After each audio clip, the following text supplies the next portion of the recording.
Oiê, tudo bom? Eu sou a Mikan, Mika com 3 N's no final, e hoje eu tô aqui com o Léo Kitsune. Seja Olá! muito bem-vindo. Quanto tempo, Léo? Faz muito tempo que eu não participo do canal da Mikan. Muito obrigado pelo convite. Aê, sou eu, Léo Kitsune. Olá. Obrigada por participar. E hoje a gente vai falar sobre Evangelion, ou Evangelion, como você quiser chamar esse anime, que muitas pessoas, quando teve o lançamento do Rebuild recentemente no Prime Video, uma galera veio perguntar, mas o que eu faço? Por onde eu começo? Eu vejo o que tem na Netflix, eu vejo os filmes, eu vejo esse Rebuild, eu começo pelo quarto filme? Não, pelo amor de Deus. Calma. A gente vai explicar pra você por onde começar a ver Evangelion, qual é a dessa franquia e por que às vezes é melhor você começar por uma obra do que por outra. Pra começar, Léo, Hum, você é um embaixador brasileiro de Evangelion, assim, eu acho. No... eu gostaria que um dia eu estivesse para Evangelion como você está para Game of Thrones. É uma coisa. Talvez eu quero que chegue nesse ponto. Não sei se eu tô lá ainda, mas eu ficaria muito feliz. O Evangelho é um anime Amei. na minha vida. Peço perdão pelo que eu vou falar agora. E assim, todo mundo que estiver aí assistindo, que gosta de anime, não tem absolutamente problema você gostar de qualquer outro anime. Tudo bem, eu gosto de vários animes. Eu realmente acho que Evangelion é objetivamente o melhor anime já feito. Uh, pesou. É uma coisa minha que você tem completamente o direito de discordar. Não, acho que tá tudo bem. E assim, não é como se tanta gente discordasse de você assim. Pode ter gente que vai discordar, dizer, ah, não é o melhor já feito, mas pelo menos em listas de melhores ou mais influentes, mais relevantes, sempre aparece, né? Eu acho Ele é que não dá pra discordar disso. Ele é um dos mais relevantes, um dos mais importantes para a história da animação japonesa. Foi uma revolução em diversos sentidos. É que hoje ele tá muito ame ou odeie, né? Tem o Uhum. pessoal que é um pouco mais como eu, tem muito pouca gente que só assistiu e fala, não, é legal. E tem um resto de uma galera que, tipo, Evangelho é super valorizado, é um lixo, eu não sei como vocês gostam dessa porcaria. Então, tá muito assim. Eu sou um defensor, eu estou do outro lado, eu acho que é tudo Evangelion aqui e o resto abaixo. Mas enfim. Mas Evangelion está sobre ombros de gigantes também.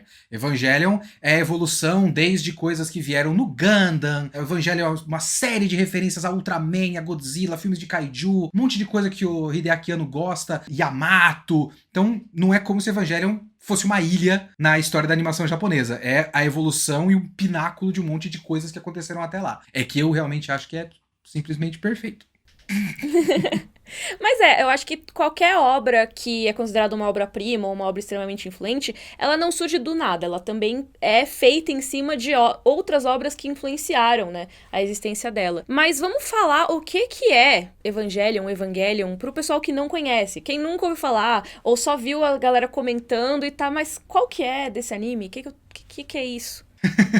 Evangelion, originalmente, é uma obra de 1995, diretor Hideaki Anno, originalmente no estúdio Gainax. Todos esses Uhum, nomes que eu citei pra vocês são extremamente importantes pra animação japonesa. O estúdio Gainax é um uhum. estúdio revolucionário, é um dos primeiros estúdios formados por otakus, que não exatamente saiu de um outro estúdio de animação lá do Japão. O Hideaki Anno é um dos diretores mais importantes da história dos animes, também muito por causa do Evangelion. Então, originalmente ele fez esse anime em 1995. Ele tem 26 episódios, você encontra ele na Netflix, parece que eu tô fazendo propaganda, né? Você encontra ele na Netflix. Eu já falei do E Prime Video antes, então tá tudo bem. A gente tá falando dos vários lugares aqui, relaxa. sinergia de concorrência. Mas a série original você encontra na Netflix. Na época da produção teve vários problemas, um monte de coisas que você já deve ter ouvido as histórias por aí.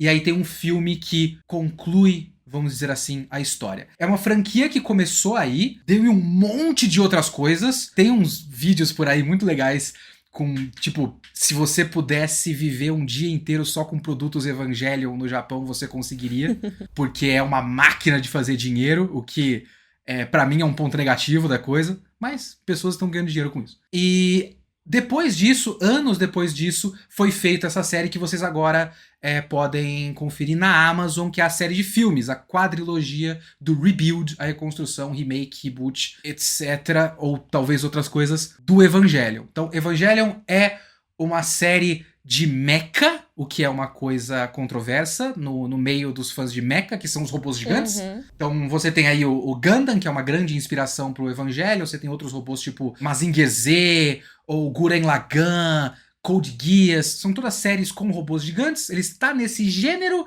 meio que desconstruindo, meio que comentando a coisa, e ele é uma daquelas séries que a gente vai ouvir o clichê mas essa série de robô não é sobre o robô, é sobre os sentimentos dos personagens.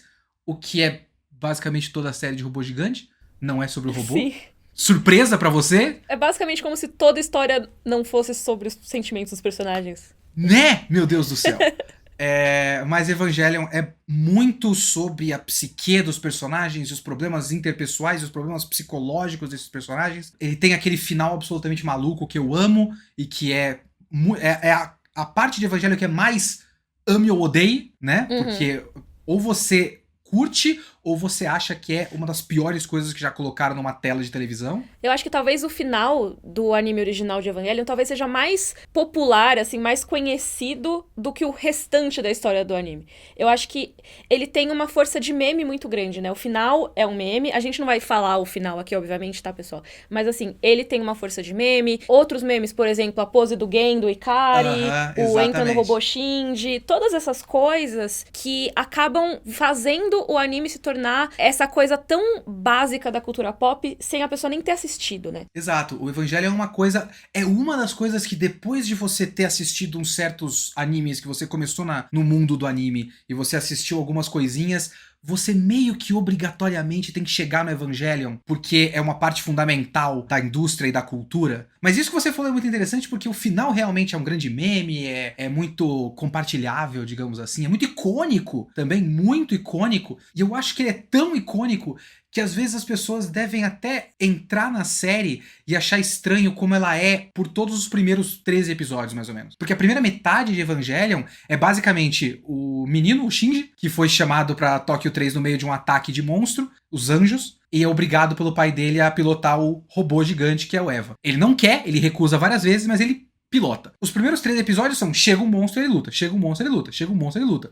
Parece meio básico até. Se você pegar série de robô gigante antiga, tipo Mazinger Z, é basicamente isso. Você tem um cara, chegou um robô inimigo, ele pilota o robô, vence, o próximo episódio repete o ciclo.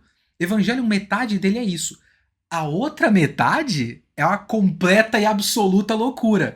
E eu acho que o pessoal só lembra dessa primeira parte e ou acha estranho ou até não valoriza muito essa primeira parte, que tem muita coisa boa e interessante na primeira metade do Evangelho. Eu gosto muito da primeira metade, na real, assim. E é aquela coisa, né? O monstro da semana, só que nesse caso é o anjo da semana. O anjo da semana. Depois vira a crise existencial psicológica da semana. Acho que uma coisa interessante de falar sobre o anime é que é isso que o Léo comentou. Você tem essa cidade chamada Tóquio 3, você tem esse mundo que é devastado, aconteceu um evento apocalíptico 15 anos antes, e você tem, toda hora aí aparece esse tal desse anjo, né? Vários desses anjos, na verdade, cada um de uma vez. E pra combater esses ataques, existem esses trajes, robôs, coisas no chamados... começo do primeiro filme, a dublagem deixou como Humano Artificial Evangelion. É assim, é confuso, e quando você fala, é um anime de robô gigante, sempre vai ter na verdade... Mas não é robô! Não é um robô. Enfim. Sempre tem. O Evangelion, eles pilotam esse negócio aí, que você precisa ter uma pessoinha lá dentro, pelo menos na maioria dos casos. Tem uma coisa de sincronização com o Evangelion, você tem que estar com a sua mente toda preparada e tudo mais.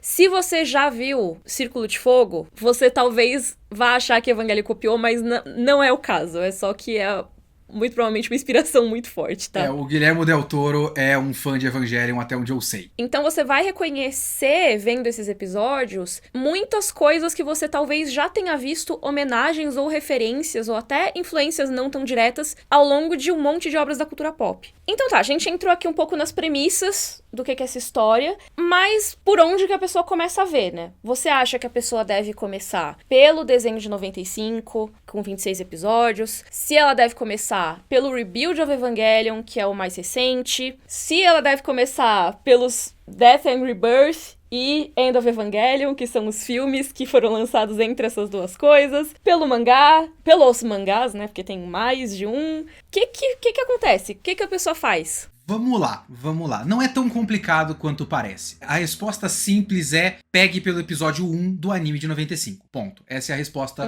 mais simples possível. O Evangelion, em 95, ele foi feito simultaneamente com o mangá. O original é o anime, isso é importante que se diga. Porque não é uma adaptação. não é uma adaptação. O caminho mais recorrente de animação japonesa é você pegar uma obra original de um mangá ou de um livro e adaptar para animação. Às vezes eles simplesmente criam uma série original para televisão e normalmente quando se cria uma série original para televisão, eles também comissionam, digamos assim, né? Um mangá pra sair em alguma revista pra ter meio que promoção simultânea, né? Você tá vendo na TV, mas você também vê um negócio ali na banca com a cara do Evangelion e você lembra que as coisas existem. No caso do Evangelion, ele é um pouquinho mais oficial, entre aspas, porque o autor do mangá é o designer de personagem do anime. Então é o cara que faz parte da mesma equipe. A arte é exatamente igual e tal. Então, inclusive, o mangá é muito bom. O mangá tem pequenas diferenças em relação ao anime. Mas vamos pelo simples. Primeira coisa que você vai fazer, anime de 1995, ele tem 26 episódios. O final dele, como a gente já falou, é esquisito e isso é importante. Porque se você pegar pelo episódio 24, no finalzinho do episódio 24, tem um preview do próximo episódio. Que tem umas cenas que você não vai ver no episódio 25. Eu acho isso maravilhoso. É muito doido. Porque ele era o plano dele fazer o final daquela maneira, vários problemas aconteceram, ele resolveu fazer um caminho completamente oposto. E representar o final da história apenas dentro da cabeça dos personagens. Ninguém gostou.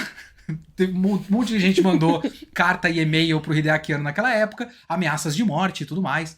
E aí ele fez o final definitivo, que é o filme The End of Evangelion, que é de 97. Então, existe esse primeiro bloco. Pense nisso, anime de 26 episódios, filme. Tem um negócio que vocês vão ver na Netflix também chamado Death and Rebirth. O Death and Rebirth é um resumo que, se eu não me engano, o que aconteceu foi que o anime acabou em 96, o filme ia sair em 97, eles lançaram um resuminho pra colocar entre uma coisa e outra, pra fazer a ponte de uma coisa pra outra. Se você está vendo o anime e depois vai ver o End of Evangelion, você não precisa ver um resumo do que você acabou de assistir. Então você pode ignorar. É importante que você lembre também que na relação anime-filme End of Evangelion, o filme End of Evangelion acontece simultaneamente com os dois últimos episódios. É meio que você vê o que acontece na prática e vê uma versão dos acontecimentos interpretada pela cabeça dos personagens no anime. Então não é que aquele é o final verdadeiro, nem nada. É só que são o mesmo final, basicamente, só que visto de formas diferentes, certo? Exatamente. Na real, se você pegar o que acontece tanto na narrativa visual do filme End of Evangelion, quanto principalmente da série, existe uma ideia, tanto na prática quanto metalinguística, de toda a história tem várias versões. Tem uma parte no final que ele fica imaginando, e se isso tudo fosse diferente? E se a gente pudesse ter um mundo que não é desse jeito? Então eles imaginam a história de outro jeito e tal. Então já existe uma abertura para diferentes possibilidades dessa história. Então, beleza, vamos pensar primeiro nesse primeiro bloco. Isso é o básico, que meio que não dá pra você fazer nada se você não tiver visto isso. Então, é simples. Comece pelo primeiro episódio da primeira série. Então acho só legal reforçar o Death and Rebirth, que é esse outro filme que tem na Netflix. Não é necessário ver, porque, pelo que eu vi, ele faz esse recap mesmo, né? É muito comum anime, você pega uma série animada, eles pegam e transformam em filme de 2 horas, assim. É muito, muito comum isso acontecer. E o Death and Rebirth, ele pega esses primeiros episódios antes do final e pega alguns minutos do que seria o começo do End of Evangelion. Então, se você vai ver o End of Evangelion já, você não precisa ver esse, porque você vai ver coisa repetida mesmo. Exatamente. É só realmente uma ponte. Fazia sentido na época, não tinha muita reprise e não tinha streaming na época. Então o anime passou na TV japonesa, acabou em 96 e acabou. Não passou de novo. Se você vai ver o filme 1 ano depois e você não lembra do negócio, você não tem pra onde ir. Então os caras vão lá e fazem um resuminho. Fazia sentido pro contexto da época. Não é necessariamente necessário pra você. Necessariamente necessário é boa também. Pra você assistir agora. Vamos pegar agora o mangá. Porque o mangá, ele não é necessário de verdade, mas ele é interessante. Ele é uma possibilidade. O mangá, como eu já disse, é literalmente apenas uma versão do anime, até certo ponto. Porque esse cara que fez o mangá, só pra contar a motivação de tudo isso. Esse cara que fez o mangá é o Yoshiyuki Sadamoto. O Yoshiyuki Sadamoto é um character designer muito bom, muito requisitado. Ele fez um monte dos filmes do Mamoru Hosoda. Na própria Netflix tem uns filmes, acho que aquele Menino e o Monstro, A Menina que Saltou no Tempo, eu esqueci o nome dos filmes do cara. Summer Wars, por exemplo. Tudo isso é filmes do Mamoru Hosoda com design desse cara que fez o mangá do Evangelion. Enquanto ele fazia esses filmes, ele não fazia o mangá do Evangelion. Então o mangá do Evangelion foi muito desnecessariamente longo, porque ele teve muitas pausas, o cara não publicava por muito tempo e tudo mais. Ele foi ser concluído, ele começou em 95 e foi concluído em 2013. Não é um mangá longo. Meu Deus! Não é um mangá longo. Ele só teve muitas pausas no meio. Inclusive, eu trabalhava na editora JBC na época e eu peguei o último volume, acho que eu fui, sei lá, a terceira pessoa no Brasil a ler o mangá. Então o final do mangá, fiquei muito feliz. Ai, que chique. É muito legal, por quê? Porque eu fiquei extasiado. Porque quando eu li o final do mangá, eu comecei a perceber que o que o cara fez durante a produção? Já que esse mangá já tá muito descolado da série original, e enquanto ele saía já estava rolando o rebuild, o que ele fez foi criar uma ponte entre a série original e o rebuild. Caraca! Então, gênio. Você não exatamente precisa ler o mangá, mas é legal ler o mangá. E aí você acha que, levando em conta que ele foi concluído quando já existia o rebuild, apesar de não ter saído o final do rebuild e tudo mais, mas é um final de qualquer forma, você acha que é melhor a pessoa ler o mangá inteiro depois de ter visto o anime de 95 e o End of Evangelion, ou é melhor esperar pra ver o rebuild todo e depois vai no mangá se ela quiser? Não. Tanto o mangá... Considere o anime 95 mais o filme End of Evangelion e o mangá como um bloco só. Eles são duas versões da mesma coisa, certo? Considere meio que... Você pode ler essa história, ver essa história de duas versões diferentes. Você pode ver uma animação ou você pode ver história em forma de mangá. É a mesma coisa, entre muitas aspas. Só que aí ele faz essa brincadeirinha metalinguística que aí você vai pro rebuild. O que é o rebuild? Hideaki Anno declarou, na época dos anúncios desses filmes, que sempre foi a vontade dele refazer a história do jeito que ele sempre quis, porque ele teve muitas limitações na época que ele produziu o anime original, de várias áreas diferentes. Tanto é que ele saiu da Gainax, fundou o estúdio próprio, pegou Evangelion pra ele, então ele não tem amarra nenhuma pra fazer nenhum limite de orçamento, ele já é um diretor estabelecido, então a história vai ser exatamente do jeito que ele quer e que ele tinha coisas interessantes ainda a dizer sobre Evangelion. Através de, na verdade, Evangelion. Todo mundo achou que o rebuild ia ser só um remake. Ia ser apenas... Ele pega a história de 95 e faz uma versão em high definition. Bonitona, meio que cinema. Assim, o corte do diretor mesmo... do que ele queria fazer no anime, aí não deu porque deu problema na produção, então agora vai sair a versão que ele queria naquela época, né? Exato. Meio que assim. Todo mundo achou que seria isso, até porque o primeiro filme é muito isso. O primeiro filme, se você pegar, ele é basicamente 5 ou 6 episódios da série de 95 resumidos. Ele consegue fazer um arco muito legal nesses 5 episódios, ele tem um tema, um começo, meio e fim bem bacanas. Só que aí, no fim do primeiro filme, você já percebe que tem uma coisa muito estranha acontecendo. E a partir do meio do segundo filme, você percebe que é uma história completamente diferente.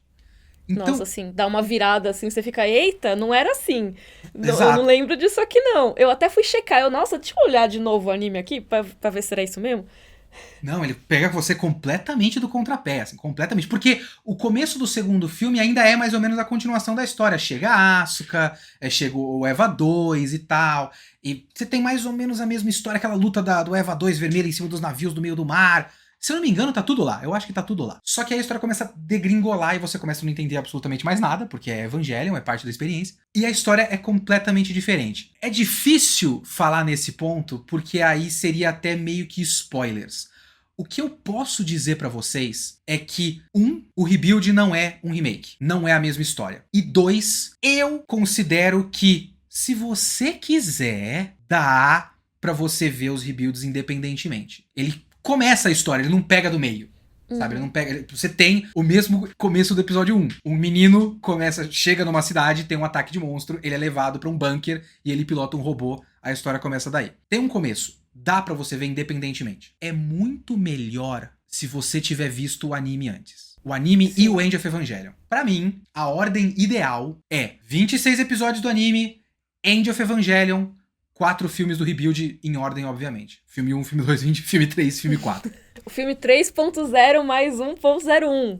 3.0 mais 1.01 e o nome desse filme faz sentido. A numeração desse filme faz sentido. Porque é o seguinte, vamos lá, a gente tem esses rebuilds, certo? Os filmes no Japão são chamados de Evangelion Shingekjoban Jo, Evangelion Shingekjoban Ha e Evangelion Shingekjoban Q. Jo-ha-Q é a maneira japonesa de dizer começo, meio e fim. É uma coisa muito usada no teatro, inclusive. Pra você fazer, tipo, toda a ação tem um começo, meio e fim, tem um ciclo. Então você começa a ação, vai até o meio e termina, e toda a ação precisa ter isso. Só que ele também escreve Evangelion de um jeito diferente. Então você tinha um jeito no katakana de escrever Evangelion, na série original. Nessa série, ele tá chamando Evangelion de um jeitinho um pouquinho diferente. E os 3 primeiros filmes, ele chama de começo, meio e fim. Só que são 4.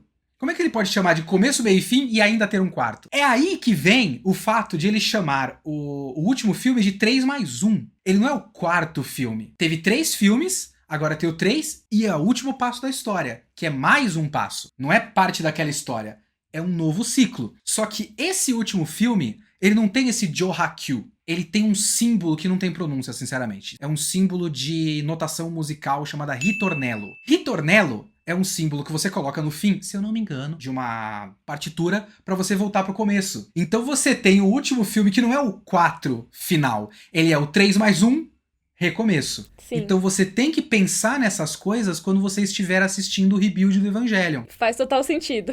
Quando você pega o filme final, essas coisas todas fazem sentido. No nome do Evangelion, no 4º filme, ele volta a escrever como ele escrevia na série de 95. Então, esses filmes, eles são uma nova história que não é exatamente como aquela, mas aí você tem um 3º filme mais um com um retorno. Pense nisso como você quiser, mas é por isso que esse filme se chama 3 mais 1 e não apenas 4. Não é tão simples assim. Eu acho isso genial. Então, isso é muito legal. E eu até fiquei lembrando da nossa última collab, que inclusive eu tô com o mangá seu emprestado ainda, eu preciso devolver. Alguns, Mika. Alguns mangás. Fica aí meu reconhecimento da minha dívida, que da última vez que o Léo foi gravar na minha casa, anos atrás, ele me emprestou mangás e eu nunca devolvi. Mas eu tô sem esses mangás há uns 4 anos, mais ou menos. Sim, desculpa, eles estão aqui, passando por mim eu te devolvo. Mas uma coisa que você disse quando a gente gravou aquela vez foi sobre o Lúcifer e o Martelo, que muita gente considera que ele tem mais volumes do que ele realmente tem, porque você lê uma vez e depois você relê, e você vai completando a história quantas vezes mais você passa pela história completa, o que é muito doido. E eu fiquei pensando que talvez esse conceito também se aplique um pouco ao Rebuild, né? Sim. Porque o Rebuild, ele é uma história com começo, meio e fim fechadinha, mas se você assistir depois com a série original mais o Rebuild, ele vira uma outra história completamente diferente. Então, ele ressignifica. E se você, depois de ver o Rebuild, depois de ter visto o original, você vira o original de novo, será que ressignifica de novo? Talvez, porque você pode um pouco pensar naquele final da série e naquela coisa de diferentes possibilidades e pensar um pouco e o que isso significa agora que existem outras possibilidades, sabe? Uhum. Pode ser um pouquinho muito disso. Doido. Tem até uma coisa muito interessante, é besta e eu não recomendo, mas enfim. Evangelion tem 500 milhões de spin-offs. Tem spin-off onde o Shinji é detetive. Tem um monte de coisa. Como eu falei, é uma máquina de fazer dinheiro. É uma máquina de fazer dinheiro. Tem um mangá que saiu aqui no Brasil que se chama Evangelion Iron Maiden. Eu não li, eu não quero ler, aparentemente é uma porcaria. Mas... Evangelion... o mangá vindo xingar a gente. Não, desculpa, mas é péssimo. Não tem fãs. Não, ninguém gosta do Iron Maiden. Ninguém gosta. Conheço pessoas, o Urso, que fazia o canal VideoQuest comigo. Ele comprou o Iron Maiden pensando que era o mangá do Evangelho. Ele foi lendo. E aí chegou e falou, mas cadê os robôs?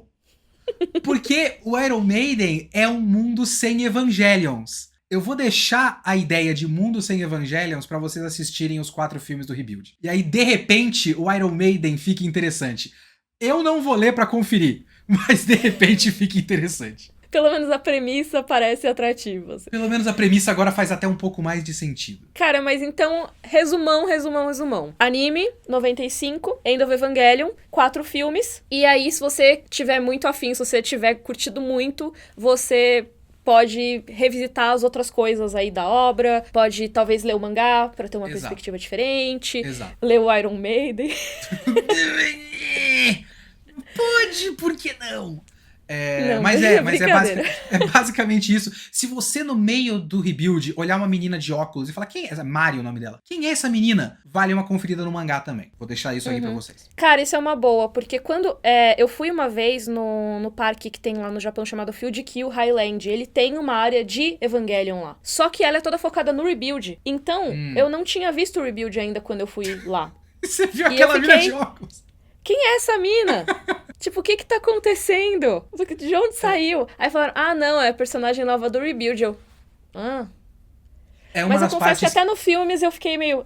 É uma das partes... Tem várias coisas no Rebuild que eu não gosto. A Mari é uma delas, assim. Terminou a série dos filmes e eu não entendi exatamente pra que ela existe ainda. Mas, enfim. Sim. Eu tenho até uma interpretação pro final dela, mas... Mas, uma coisa que eu queria trazer, já que você falou de entender, eu acho que uma mensagem muito interessante pra gente deixar aqui no final é: não se preocupa muito com entender. Tipo, entender 100% o que tá acontecendo. Eu acho que a experiência de Evangelion não é sobre entender. Tipo, você vai ver um monte de palavras sendo jogadas, um monte de conceitos, vai ter um monte de simbolismo cristão que tá lá porque é bonito e não necessariamente porque é cristão, tá? Então, assim... Eu vou, inclusive, todo mundo que pega o Evangelion e acha que vai ser um grande tratado sobre religiosidade, porque pega referência cristã, referência a Cabala, árvore sefirótica e tudo mais. Calma. Isso aí calma. É a coisa menos importante que tem em Evangelion. De verdade, é a coisa menos importante que tem. Tem todo um lore de Evangelion que não é exatamente explicado durante Evangelion, que fica muito mais complicado no Rebuild. O Rebuild... Assim, eu fiz a minha pesquisa sobre o Evangelion original. Eu mais ou menos entendo o que tá acontecendo, da onde vieram os anjos, por que os anjos atacam a Terra, por que os anjos atacam especificamente a Nerve, quando eles falam de lua negra e lua branca.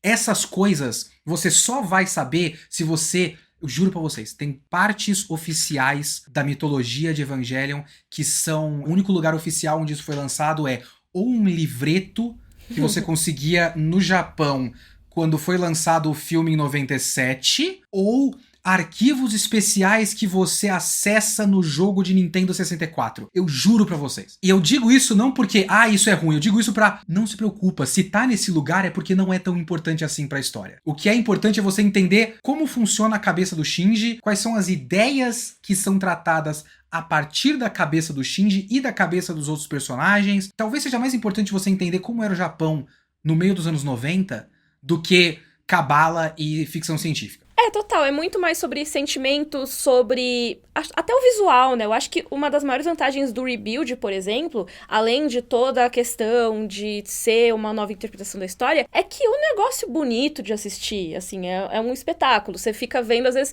cara, eu não faço ideia do que tá acontecendo, mas tem uns bagulho voando na tela e, assim, lindo. E tudo bem, sabe, também ser assim. O Hideaki Anno é um diretor sensacional. Eu gosto muito da direção dele, dos enquadramentos, da edição, dos cortes secos, do uso de silêncio, do uso certo de trilha sonora, sabe? O Come Sucer Todd lá no final do End of Evangelion não ficou famoso à toa. Ele é uma música muito bonita, num momento muito icônico, que ele soube criar esse momento apoteótico, e existem esses momentos apoteóticos todos no Rebuild. Tem aí um uso de computação gráfica meio bizarro, mas enfim, a gente tenta relevar. Assim, eu sou tão fanboy, eu peço perdão, mas no final do último filme do Rebuild, assim, durante o filme todo eu olhava a computação gráfica e eu achava horrorosa. Sim. No final tem uma luta, que eles estão numa cidade e os prédios... E que fica genial! Eu também senti a mesma coisa. Porque os prédios eles são muito mal feitos. Aí eles batem no prédio e o prédio vai deslizando como se fosse um bloquinho de Lego. Eu olhei e falei, meu Deus, não dava pra você fazer o prédio quebrando de verdade? Só que, meu amigo, tudo tem sentido. É genial. O homem é um gênio. Eu fiquei muito chocada nessa parte também, que eu tive a mesma impressão que você. Alguns momentos realmente que eles usam a computação, eu fiquei, nossa, precisava disso, sabe? Uma hora que tem a Asuka lá se mexendo, eu achei meio bizarro, tipo, que dá pra você notar, assim, que tem um bagulho errado. Mas nessa parte específica, é, assim, propositalmente tosco. E entender que é proposital, que aquilo faz sentido, você fica, meu Deus, que maravilha. O problema de quando a gente fala propositalmente tosco, que parece desculpa, mas eu juro pra vocês que se vocês entenderem Evangelion e o rebuild do Evangelion na camada metalinguística, na camada de comentários sobre o fazer anime, sobre o meio otaku, sobre o Japão, sobre a experiência do Hideaki Anno criando Evangelion, se você entender tudo isso, se você entender... Por isso que eu falo que o rebuild tem que ser assistido depois da série original. Se você entender tudo isso, e você entender o que ele está fazendo naquela cena, é lindo. É lindo. É lindo. Então, vejam Evangelion, não se preocupem com entender ou não. É bastante coisa? Pode ser, mas acho que se você curtir o anime de 95, vai embora, sabe? Vê todas as outras coisas, porque vale muito a pena. Eu acho que é uma obra que é muito importante da gente olhar, mesmo se você não gostar, sabe? Eu acho que é muito importante ver e entender por que ela é tão relevante assim. E, Léo, eu queria te agradecer por todas essas dicas. Foi muito legal te trazer aqui, fãzaço de Evangelion. Eu fico feliz quando me convidam pra falar de Evangelion, porque é uma das coisas que eu posso simplesmente abrir um sorriso na cara e falar bem.